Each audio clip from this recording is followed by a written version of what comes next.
پھر اللہ تبارک و تعالی نے آگے ارشاد فرمایا حضرت آدم کی پیدائش کا واقعہ. کچھ مفسرین نے لکھا اللہ نے مشورہ کیا تھا فرشتوں سے وَإِذْ قَالَ رَبُّكَ لِلْمَلَائِكَةِ إِنِّي جَاعِلٌ فِي الْأَرْضِ خَلِيفَةً. لیکن کچھ مفسرین کہتے ہیں کہ اللہ کو ضرورت نہیں فرشتوں سے مشورہ کرنے کی. اللہ نے فرشتوں سے مشورہ نہیں کیا بلکہ رب نے انہیں آگاہ فرمایا تھا کہ میں لگا ہوں زمین پہ اپنا نائب بنانے, میں خلافت دینے لگا ہوں زمین پہ. اب یہ تو دینے والی کی مرضی ہے نا اس نے کس کو دینی ہے, یہ تو دینے والے کی مرضی ہے نا اس نے. تو کچھ لوگ کہتے ہیں کہ دینے والے سے زیادہ ہمیں پتہ ہے. تو فرشتوں کو بھی یہ اجتہادی خطا ہو گئی, کہنے لگے یا اللہ اسے نہ بنانا, یہ فساد کرے گا, یہ خون ریزیاں کرے گا. تو اللہ نے فرمایا جو میں جانتا ہوں وہ تم. اللہ اکبر. امام راضی فرماتے جب رمضان آتا ہے تو اللہ فرشتوں سے کہتا ہے ذرا یہ کھول کے دروازے دیکھو نا یہ زمین پہ کیا کر رہے ہیں. تم تو کہتے تھے فساد کریں گے اور یہ سارے تراویحیں پڑھ رہے ہیں. تم تو گویا کہتے تھے فساد کریں گے اور یہ تو دیکھو گویا رمضان کے روزے رکھ رہے ہیں, یہ تو میری یاد میں نکلے ہوئے. تم کچھ کہتے تھے اور دیکھو میں نے تمہیں کہا تھا نا جو میں جانتا ہوں وہ تم. اللہ نے پھر حضرت آدم علیہ السلام کو تمام زمانے کے علوم عطا کیے, علم سکھا لیا. تو فرشتوں سے کہا تم بھی ان چیزوں کے نام بتاؤ, تو وہ بتا سکے نہیں. اللہ نے فرمایا اب اس طرح کرو آدم کو سجدہ کرو.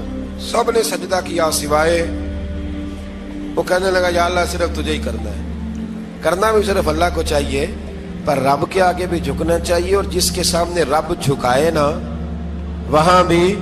اور یہ جو عاجزی ہے نا, یہ جو جھکنا ہے یہ علم کے آگے ہے. ہماری مصیبت یہ ہے کہ ہم علم کے آگے بھی گردن جھکانے کو تیار نہیں ہوتے, وہاں بھی ہم خود عالم فاضل بن جاتے. تو فرمایا کہ سب سے کہا سجدہ کرو, سب نے سجدہ کیا سوائے ابلیس کے. تو پھر ہوا کیا وکان من الکافرین, وہ کافروں میں سے ہو گیا. پھر اللہ نے حضرت آدم کو اور جناب حوا کو نا مقام دے دیا جنت میں رہنے کے لیے, اور کہا سارا کچھ کھانا, درخت کے قریب نہ جانا. ابھی آپ کسی سے کہہ دیں تھوڑا سا کہ پیچھے نہ دیکھنا, یعنی اگر میری سمجھ لیں ادب کی وجہ سے کوئی 1.5-2 منٹ یا 6 منٹ نہیں بھی نہ دیکھے گا تو سوچے گا ضرور کہ پتہ نہیں اب پیچھے کیا ہے, مصیبت کیا ہے. یعنی آپ کہہ کے دیکھ لیں کسی کو, پیچھے نہ دیکھنا. فطرت ہے نا انسان کی, وہ جستجو کرتا ہے, کہا اس درخت کے پاس نہ جانا. تو حضرت حوا سلام اللہ علیہ کہتے ہیں دل میں خیال رہتا تھا کہ آخر ہے کیا درخت کے پاس. یہی انسان کا عقیدہ توحید ہے کہ جہاں سے رب منع کر دے وہاں وہ منع ہو جائے. اور یہ ان کی خطا نہیں تھی, یہ اللہ کی حکمت تھی, چونکہ رب نے تو پہلے کہہ دیا تھا بنایا ہی زمین کے لیے, تو یہ تو سارا کچھ ہونا تھا تو زمین پہ آنا تھا نا. تو حضرت حوا اور جناب آدم کے پاس شیطان آیا, اس کو نکال تو دیا تھا پر ابھی اس کا جنت میں آنا جانا بند نہیں ہوا تھا, یہ بھی اللہ کی حکمت تھی. تو وہ کہنے لگا تمہیں پتہ ہے بعد میں مر جاؤ گے. تو حضرت حوا کہنے لگی کیا موت بھی آئے گی؟ کہاں, اس کی تکلیف بھی بڑی ہوگی, تو پھر بچیں گے کیسے؟ تو کہنے لگے پھل کھا لو اس درخت کا. تو بچنے کے لیے پھل کھایا تھا.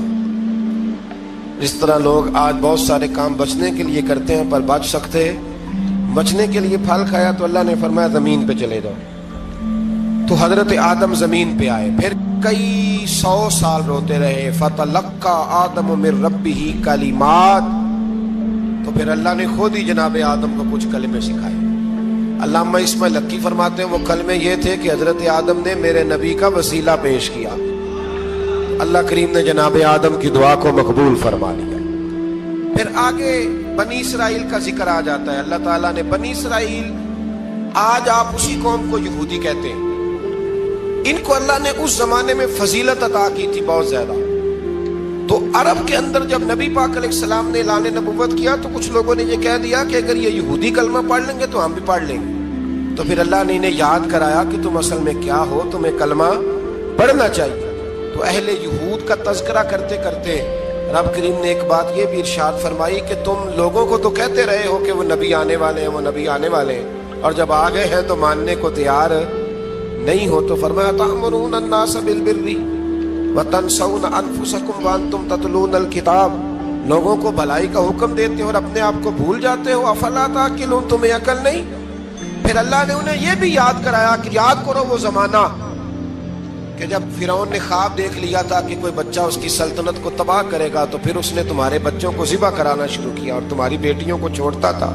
فرمایا یہ بھی تو تم نے دیکھا, میں نے تمہیں پھر تم سے کہا جہاد کرو قوم عمالقہ کے خلاف, تو مقام طیہ میں جا کے یہ لوگ کہنے لگے ہم سے جہاد نہیں ہوتا.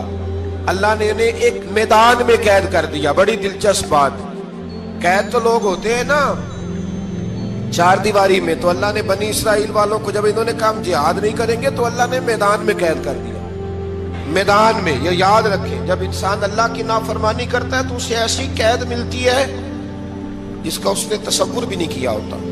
ایک میدان ہے مقام طیہ, قید ہو گئے. سارا دن سفر کرتے تھے, سارا دن, تو رات کو تھک کے سوتے تھے, صبح اٹھتے تھے نا جب, تو وہیں ہوتے تھے جہاں کل صبح چلے تھے.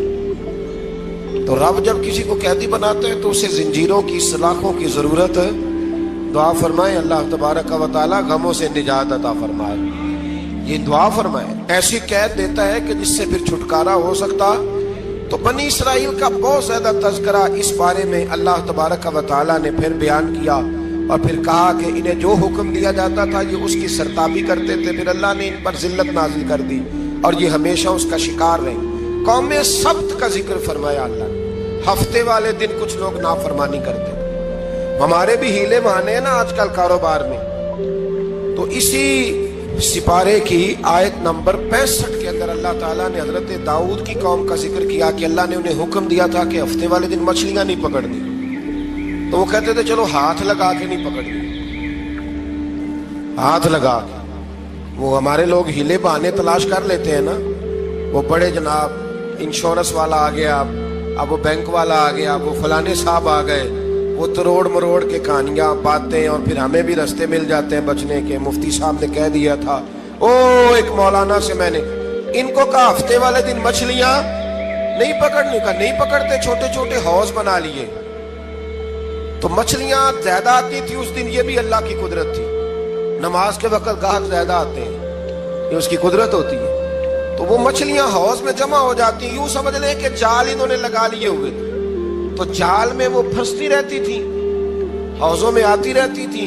ہفتے کو نہیں پکڑتے تھے, اتوار کو پکڑ لیتے تھے. تو پھر اللہ نے انہیں سزا دی. فرمایا تماشے کرتے ہو اللہ کے حکم کے ساتھ. کیا سزا دی؟ فَقُلْنَا لَهُمْ كُونُوا قِرَادَةً خَاسِئِينَ. فرمایا بندر بن جاؤ دھتکارے ہوئے. جو رزق حرام طریقے سے کماتے تھے رب انہیں بندر بنا دیتا تھا. ابھی بھی میں نے دیکھے ہیں بڑے بڑے تاجر پاگلوں جیسی زندگی گزار رہے ہیں. نفسیاتی طور پہ سکون نہیں ہے, کروڑوں روپیہ پڑا ہے. کیوں؟ اس لیے کہ رب کے بتائے ہوئے طریقے کے مطابق تجارت نہیں کرتے. آگے ایک اور دلچسپ بات آ گئی. بنی اسرائیل کے اندر نا ایک شخص نے اپنے چچا کو قتل کر دیا جائیداد کے لیے. یہ دیکھیں کب سے لوگ جائیداد کے لیے قتل کرتے آ رہے ہیں. چچا کو قتل کر دیا, اور قتل کر کے حضرت موسیٰ علیہ السلام کے پاس آئے کہ میرے چچا کو کسی نے قتل کر دیا ہے, تو بتائیں کیا کر دیں. تو آپ نے فرمایا کہ گائے ذبح کرو اور اس کا ایک ٹکڑا مقتول کو مارو, مرنے والے کو. وہ خود اٹھ کے بتا دے گا مجھے کس نے قتل کیا. اب ارادہ نہیں تھا گائے ذبح کرنے کا, تو بہانے کرنے لگے. ارادہ نہیں نہ ہوتا تو پھر کیا ہوتے ہیں, کہنے لگے گائے کس طرح کی ہو, بوڑھی ہو کہ بچی ہو, رنگ کیسا ہو, جوان ہو کہ چھوٹی ہو, حال میں ایک دفعہ چلنا سیکھ گئی ہو یا ابھی نہ سیکھی ہو. تو بتاتے گئے تو رب بھی شرطیں بیان کرتا گیا. گہرے زرد رنگ کی ہو, حال کے اندر اسے نہ چلایا گیا ہو, پانی نہ نکالا گیا ہو, نہ بچی ہو نہ جوان ہو, اس کے درمیان ہو. یہ ساری شرطیں کہاں پائی جاتی تھیں؟ حضرت موسیٰ علیہ السلام کی قوم کا ایک شخص تھا جو اللہ کا ولی تھا. وہ جب انتقال کرنے لگا نا, اللہ اکبر, دیکھو رب ولیوں کی اولادوں پر بھی کتنا فضل فرماتا ہے. وہ جب انتقال کرنے لگا تو ایک اس کے پاس چھوٹی سی بچیا تھی, گائے کی بچی. اس نے جنگل میں چھوڑ دی. کہنے لگا یا اللہ میں تیرے نام پہ چھوڑتا ہوں, میرا بچہ جوان ہو جائے تو اسے دے دینا, اور تو سرمایہ ہی کوئی نہیں. بچہ بڑا ہوا تو بچہ بھی بڑا نیک تھا, اپنی ماں کا بڑا فرما بردار تھا. اس کی ماں نے کہا بیٹا تیرے باپ نے گائے چھوڑی تھی. تو بچہ جنگل میں گیا اور جا کے کہنے لگا اے اللہ میری گائے مجھ سے ملا دے. تو رب کریم نے وہ گائے واپس کر دی. وہ گائے گھر لے آیا. اب وہ کہنے لگا اما بیچ دوں, تو اما کہنے لگی بیٹا میرے پوچھے بغیر نہ بیچنا. کئی دفعہ کہا لگے پر اس نے کہا جب تک میری اما نہ کہے گی میں بیچوں گا. ادھر بنی اسرائیل والے شرطیں جتنی گائے کے بارے میں پوچھ چکے تھے وہ ساری اسی گائے میں پائی جاتی. تو یہ ڈھونڈتے ڈھونڈتے وہاں پہنچ گئے تو کہنے لگے گائے چاہیے. تو اس نے کہا بھی تمہاری مرضی سے نہیں, قیمت میری مرضی کی. ایک مفسر نے تو یہاں تک لکھا ہے کہ اس نے کہا گائے ذبح کر کے نا تو جتنا گائے کے اندر گوشت ہوگا نا اتنا ہی کھال کے اندر تم مجھے مال بھر کے دو گے, اتنے ہی سکے بھر کے دو گے, اتنی اشرفیاں بھر کے دو گے تو پھر تمہیں گائے دوں گا. تو پھر یہ گائے انہیں ملی اور یہ گائے لے کر کے آئے. زیادہ سوالات نہ کرتے تو زیادہ الجھتے نہ. ہم بھی دین کے معاملے میں بڑے سوال جواب کرتے ہیں, اتنا سوال کریں جتنی اس کی ضرورت ہے. ان لوگوں نے سوالات زیادہ کیے تو پھر الجھ زیادہ گئے. تو میرے بھائی اس کا ذکر بھی اللہ تبارک و تعالیٰ نے پہلے پارے کے اندر بیان فرمایا. پھر اللہ کریم نے فرمایا کہ کچھ ایسے لوگ بھی ہیں یہودیوں میں سے جن کا دعویٰ ہو گیا ہے کہ ہم اللہ کے بڑے پیارے ہیں. فرمایا یہ صرف ان کے منہ کی باتیں ہیں, یہ تو قیامت میں پتہ چلے گا نا کہ اللہ کا پیار کس کے ساتھ زیادہ ہے. اور پھر یہ بھی یہودیوں نے دعویٰ کیا ہے. اسی پارے میں اللہ فرماتے ہیں کہ ان کا دعویٰ ہے کہ ہم اللہ کے بڑے پیارے ہیں, جنت میں ہم ہی جائیں گے. تو اللہ فرماتے ہیں پھر مرنے کی دعا تو کرو, جنت میں تو مر کے جانا ہے نا. لیکن رب فرماتے ہیں یہ کبھی مرنے کی دعا نہیں کریں گے, اس لیے کہ انہیں پتہ ہے کہ ہم نے آخرت کے لیے کیا بھیجا. یہ جی پہلا حکم آ گیا یا ایھا الذین آمنوا کہہ کے پہلی آیت قرآن پاک, پہلے سپارے میں پہلی آیت جس میں اللہ نے کہا یا ایھا